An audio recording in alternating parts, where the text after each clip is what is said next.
Hi, welcome back to Open Hand Farm. If you're new here, my name is Penny, and we have a little urban homestead that's an acre and a half. We have gardens and chickens and rabbits, and we live smack dab in the middle of a neighborhood. So sometimes it gets a little loud, but we have our own little piece of land here that we love living on. It has been a minute since I have done a garden video. Life has been crazy, and I know I'm always saying that, but you guys, it has been. So I have been working in the garden, changing some things up. Mark and I have been coming out here just as we can, like an hour here or 2 hours there, or perhaps I start a project and then he finishes it, just to try to get everything accomplished that needs to be done before the cold weather sets in. I know some of you are struggling with the same things. You always think you have all the time. Yeah, I'm going to do that tomorrow. Then something happens and takes part of that time away. So we have just been doing what we can, and we're getting there. I won't say we're completely done. We never are, right? I mean, that's what a homestead is all about. It's ever changing and growing and developing, and I wouldn't want it to stop. So I think we are to a stopping point almost for the end of the season. I want to share with you what my garden has looked like before today, in case you're new here. And while you look at pictures, I want to read to you a poem that was sent to me by one of my viewers that is the sweetest lady you will ever talk to online. I was going to say will ever meet. I've never met her. I would love to sit down though and have coffee with her someday. But Mary has been such an inspiration to me. And honestly, I had people tell me that I'm an encouragement. You guys are the best. And I just love hearing from you. So if you haven't ever commented and shared with me, please do. I would love to get to know you. So I'm going to roll some pictures here of my garden throughout the year, and I'm going to read this sweet poem that Mary gave me permission to share. This is why I know there is a God. I can't help but feel his glory and care when the moon draws my eyes like a magnet. A stream delights my eyes in its dance. A bird's song stops me to listen to his praises to God. A fresh breeze blows my cares away, if only for a moment of joy. I gulp lungfuls of rain-sweetened air. God's lessons about life abound in the way ants build underground castles in just sand, and bees work hard all day taking in a sweet nectar for their whole hive. While sitting in my garden, observing all God has created, I listen to the earth's silent teachings. Be humble, be joyful, serve others, but most importantly, honor, obey, and cherish God. Mary, thank you so much for that poem. I've been waiting to use it until I did another garden video, and it has been so long. Now let me show you some things that we've been up to around here. We call this the clothesline garden because it is the closest garden to the clothesline, which is also the closest garden to the house. Right over here is where we had our zucchini and yellow squash over the summer, and it took over this area and did fabulously.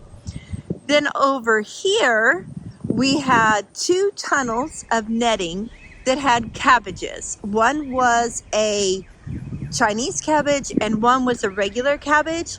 And then we had onions all along that fence line.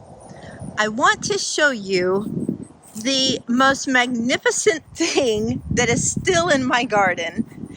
This nasturtium.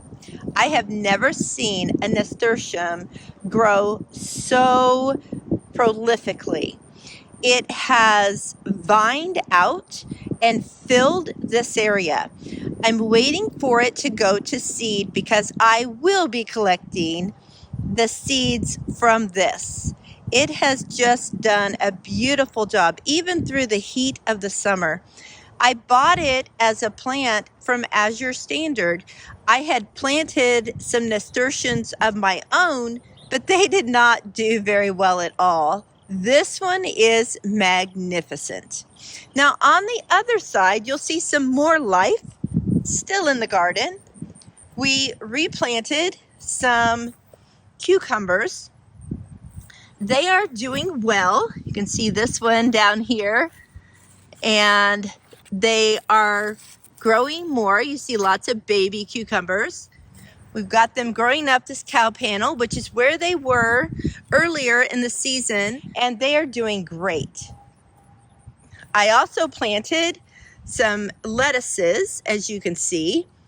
Those are Paris Island lettuces, and these are Marketmore cucumbers.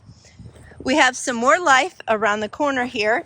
This is one of the 6 Brussels sprouts plants that I planted, and we are starting to get some little sprouts in the armpits of the plants, and those will turn into Brussels sprouts. You'll also see a lot of this growing. This is not weeds. This is the first year that we are attempting to use cover crops.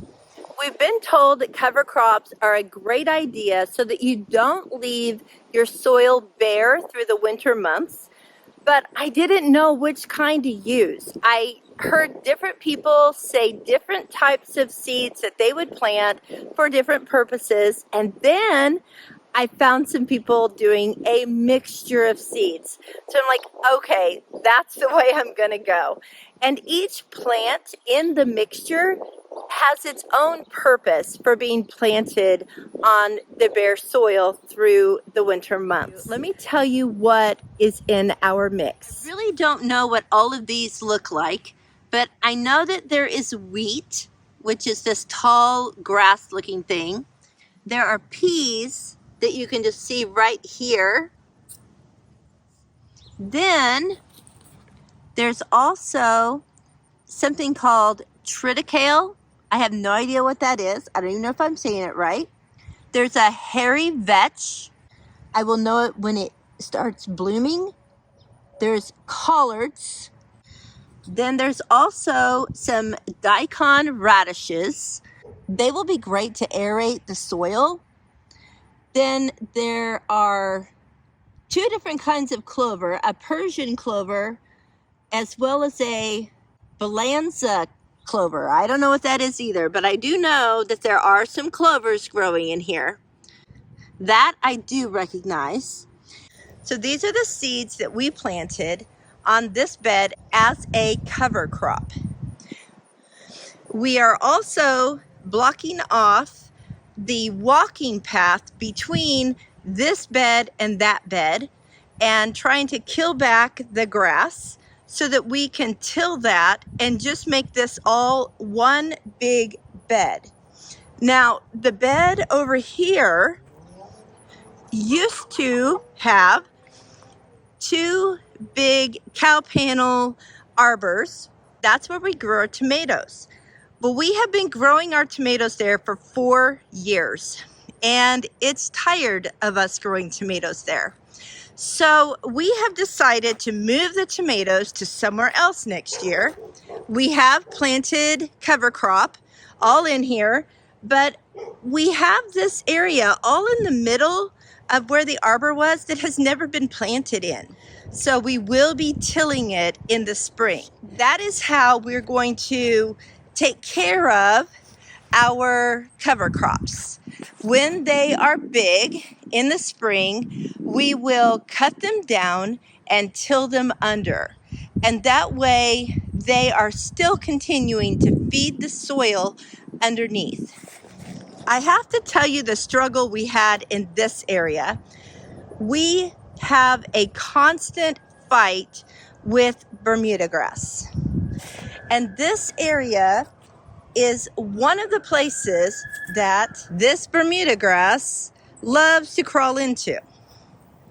If you've never had to deal with Bermuda grass, count your blessings. In order to control the Bermuda grass in this area, I had put down some plastic row cover material and put wood chips on top of it. So when we decided we were going to plant all in this area, we had to pull that up. Let me tell you what, that was a chore. Mark did it because I didn't have the strength to wrestle a rhinoceros. The Bermuda grass had rooted under there and was so thick and heavy, he just had to manhandle it out of the ground. It was horrible. And that took almost 2 hours just to get the black fabric up off of this area. Then we tried to dig out what we could of the Bermuda grass that was in this area. And then we went inside. Well, the next day I looked out the window and I saw this like haze kind of thing over this soil. And I said, did it freeze last night? He said, that's not frost. So we came out and the residue from the back of the black fabric had entwined itself into the top of the soil. So we had this furry soil basically. I had to try to figure out the best way to get all of that off of the top of our soil. I tried using a rake, but the ground was so uneven that I couldn't get it all. So then I did it by hand quite a bit, and I got a lot of it. But then I took a hoe and just kept going at it until I felt like I had it all. I thought I would just come out and throw seeds down, and instead it took me about 3 hours to get all of the surface fuzz off of the soil. Then I had to kind of break things up, rake through it, and then plant my cover crop. So this was not an easy job. And a couple days later, I was watching Jill at Whispering Willow Farm, and she had the same problem. She was confessing that the worst thing she had ever done for her garden was to lay down that fabric. And I agree. And yet we've been told that it's okay and it's the thing to do and just cut a hole in it and plant your plants and it's all good. You guys, I don't think it is all good. And if you have the black plastic down, it's kind of a fabric plastic that has a color line woven through it, so yellow or green or red or whatever. Lift part of that up. See if you have the same situation. You don't want that growing in your soil. So I'm really glad. I'm not happy that we had to deal with all of that, but I'm really glad to know what was under there.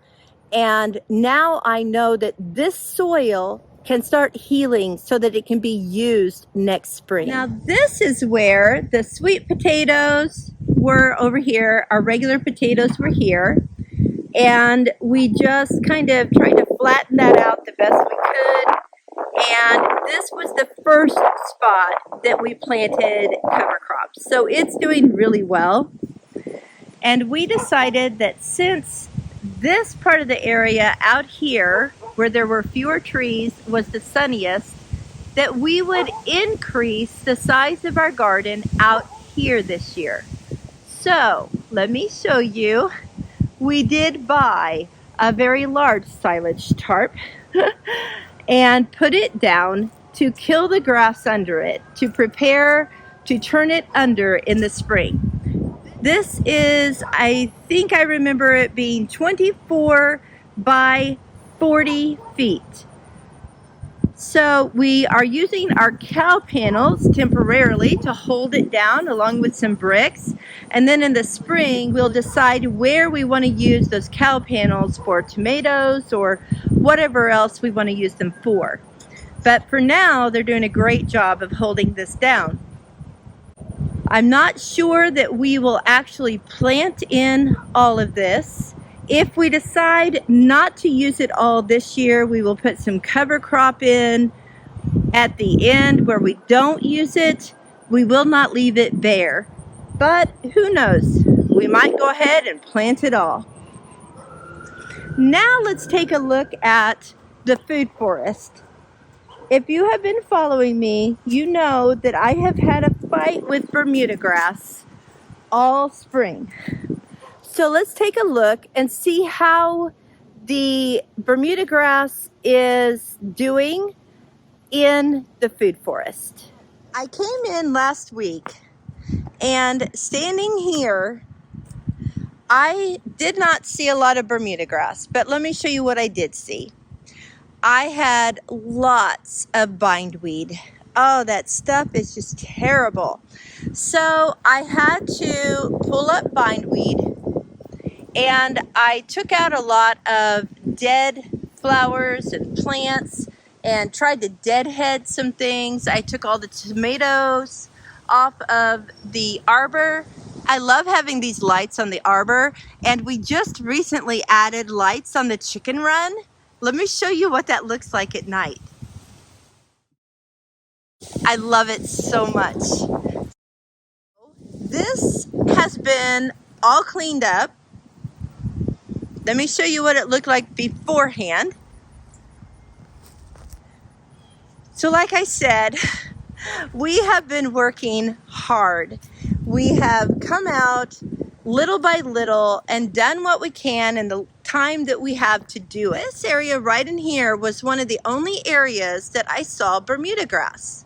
And there wasn't even that much. So I don't think that's too bad. For at one point, this was totally covered in Bermuda grass. My real problem now is the bindweed. It likes to grow on my plants and choke them out. I'm going to show you what this bindweed does if you're not familiar with it. This is dead because I pulled it up out of the ground, but see how it wraps itself. Well, I guess it's not dead. See how it wraps itself around the plants, and it has a very fine root system. So when you pull it, it breaks the root off. You can't pull the root. So it's frustrating that you just have to either dig the root out. Oh, here's some right here. Yeah, it just breaks it. But it wraps itself around everything and wants to climb on it. Oh, that mint smells so good. I had decided that one way to keep the Bermuda grass out of my fence was to keep about a 6 to 8 inch trench, kind of like dug out around the food forest. So I went around and dug that, and I had bindweed that had entwined itself all around the fence. So I spent about 2 hours pulling bindweed off of my fence. I came out one night. I was like, I have to go out there and work. I just have to. And I wanted to. So I came out and it got dark on me. So I used my phone as a light to see the bindweed on the fence. I'm like, I can't really see it in the ground, but I can see it on the fence. So I will continue to clean that out. Our teepee has been cleaned off, and I think we'll probably move it next year. I'm thinking thinking it might be fun to put right here somewhere in that new area so that it has some contrast out there and some height, and plant beans on it. I think that would be fun. Maybe in the spring plant peas. I pulled a lot of flowers out of here. This Cosmo flower, I love them. They're beautiful. But they could be a weed if you wanted to call them that. They plant themselves all summer long. And so, as you can see over here, they just keep coming up. So there's one, there's one, there's one. Over here, there's like 3 or 4 along the fence. There's more. So there's one right there. So they just plant themselves and go for it. So now that this is cleaned up and hopefully won't need much weeding between now and the first frost, I need to plant garlic. So I decided to use these beds to plant garlic in. This soil is what we brought in last year from my friend who has a horse farm, and it is horse manure and straw compost. So I'm going to plant in these beds this year. I have kind of raked this one out and made some lines as to where I want to plant the garlic. So I don't know what you know about garlic. I thought I knew a little bit, but I did more research this week before I planted my garlic. But I have to tell you, the number one thing is when to plant your garlic. And you need to plant your garlic at least 2 weeks before your first frost date. So I am in zone 6. And my first frost date was yesterday. You guys, it's not 2 weeks before yesterday. So I am just so thankful that this weather is still nice. This week and next week look like it's going to be like a low of 52. So I think I'm okay. And I'm just going to do it because I have no other options. I've had my garlic for 3 weeks, but I haven't been able to plant it.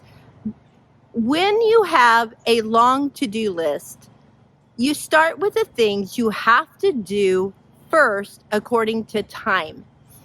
I had to get that cover crop in because it needed to be able to sprout and grow supposedly for 6 weeks before the first frost. After I finally got the black cloth off, cleaned that up, cleaned out all the pumpkins, decided where we were going to have new garden beds next year, all of that stuff done, I was finally able to plant those seeds. The last ones I planted haven't even thought about germinating yet. So I have to hurry up, get those watered, and get them germinated before it gets any colder. The garlic I knew was going underground and didn't need to germinate, so I put it off. And that's just the way you have to do things sometimes. I know some of you are out there struggling with the same thing. Don't feel bad. If you don't get it done, then you don't have garlic. You can buy garlic. Don't beat yourself up over it. We don't always get everything done that we need to get done. So I am planting my garlic today, 1 day after my first frost date. Now, let me tell you a little bit about garlic. There is hardneck garlic and there is softneck garlic. Now, the hardneck has, just like it sounds, a hard neck. My goal this year is to grow garlic that has bulbs bigger than the size of a clove. I can start now to make my garlic better next year by learning what I need to do differently. So I'm going to turn this around because I took a bulb out and show you that a hard neck is just that. It has a hard neck that runs all the way through it. This is not soft. This is not the garlic that you will braid, because it will not braid. But it will have bigger cloves. It won't have as many cloves as a soft garlic, but it will have bigger cloves. You will have garlic scapes on hardneck garlic. That's where when it grows and it has the green stem on it, then you start seeing this kind of hard green rope-like thing, and it kind of curls around, and then it has like a teardrop shape tip on the end of it, and that is called a garlic scape. And you can eat those just like you would garlic. So that's kind of a plus to doing the hardneck garlic, is that you get the scapes. One year I made garlic scape pesto, and it was so good. So that is a hardneck garlic. Then there is a soft neck garlic. And that is more than likely what you're buying when you buy garlic at the grocery store. The hard neck can be grown in a very cold winter climate. The soft neck needs to have a warmer winter climate. And it does not have a neck, even though it says soft neck. What it has is all the cloves just grow nestled into each other. And then they have stems that come up kind of like leaves that just kind of grow over to the side. They will not get a scape, but the leaf part of that is soft. And you can braid those garlics and make a very pretty way to store them. Because the soft neck garlic is grown tightly together, and because it has a thicker paper-like covering on it, it is a very good storing garlic. And that's why that's the garlic you'll buy at the grocery store, because it has been stored, it has been shipped, it will continue to be stored, and then you will take it home and store it. So that's a good thing. I have grown hardneck garlic, but I kind of want to try soft neck. We do have harsh winters here, but it's not like continuously harsh. It's just maybe a week of harsh, and the rest of it is just really cold. So I'm going to try that this year. Let me show you the bulbs that I bought to plant. So this is a soft neck garlic, and I have taken some of the garlic cloves off just so that you can see inside here and see how they're all nestled up, and there's like paper in between them to really protect them. They're all nestled right next to each other with no neck in the middle.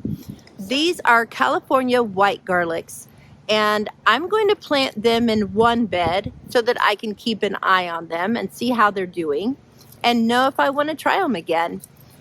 But let me show you the hardneck garlic that I'm going to plant. Okay, this is really embarrassing, you guys. This is the garlic bulb that I'm going to take apart and plant. This is my garlic bulb. This is my goal for next fall. This kind of garlic, not this kind of garlic. But I am thankful, don't get me wrong, I am thankful that I have this garlic. Let me show you the inside of this hard neck. You see this neck here that runs all the way through it. Look at the size of this clove.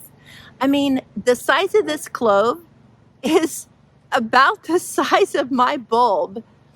These are called Siberian garlics. You can kind of see a reddish purple line running through it.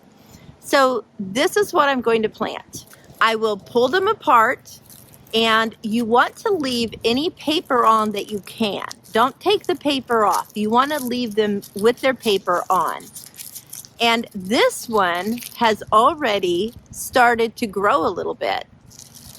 Now, when you plant garlic, you need to plant it 3 to 4 inches deep. And you need to plant it 4 to 8 inches apart. Now, the further you plant it apart, the more room you give it to grow big. Well, in the past, I have planted mine closer together, thinking, oh, I have a lot of bulbs, I need to get them all planted. And that's probably why mine are so tiny. That is one way I'm going to work towards having a bigger garlic next year. I'm going to give it more room. The second thing I'm going to do is choose the better cloves. Here are 2 cloves from the same garlic bulb. This one is big, this one is not. I will plant this one. This one I can take inside and eat. Now, another thing I'm going to do is I am going to put bone meal in with my garlic cloves when I plant them, because bone meal has phosphorus. And phosphorus grows things underground. It grows roots, it grows bulbs. The next thing I'll do is when I see green coming up out of the ground, I will start feeding it more nitrogen to feed that so that that will grow. And then when that is big and it's getting close to time to harvest the garlic, I will go back to the phosphorus and work on enlarging the bulb even more. I will also try to water more efficiently. I usually plant them in like areas out around the garden that I don't normally water, so I forget to water them. Of course, through the winter months, as long as you're getting snow and rain, you don't need to worry about watering them. But if you have a dry spell, you might want to. So these are the things I'm going to do to try to have a better garlic harvest next year. So let's get some garlic in the ground. I'm going to just kind of work this into the soil.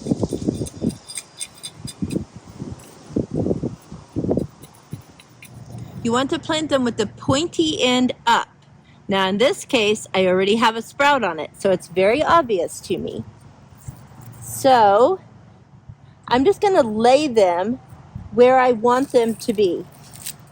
Now again, see this little bulb and this big bulb? I'm not planting that little one. I'm planting the big one. And we're going to go about 8 inches apart. I've kind of measured this, and where this starts to go in here and get bigger at the bottom, this is about 8 inches. So I'm just going to kind of use that as a guide. I want to show you this neck after the garlics are off of it. It's just really hard on the bottom and a hard neck sticking up out the middle. I have put a piece of tape on my weeding tool here to indicate 4 inches. So I'm going to stick that in the ground and know how far to push my garlic bulb.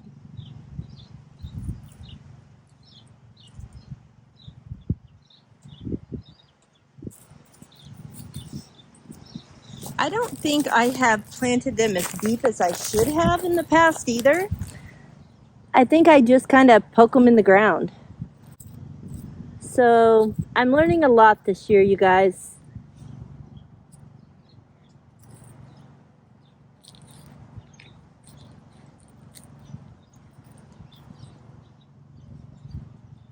Okay.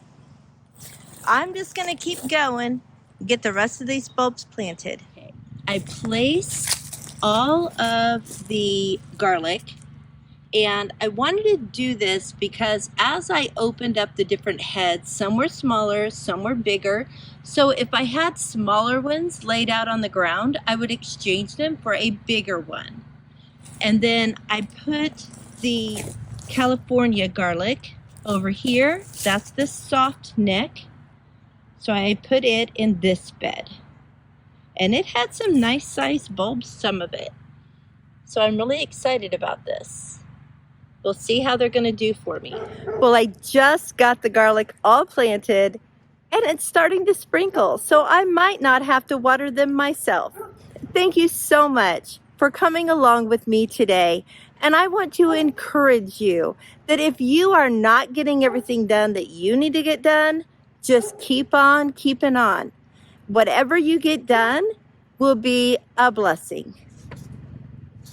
And I want to leave an encouragement with you today from Mary's poem, that we always remember to be joyful, humble, and to serve others. Until next time, blessings on you and yours.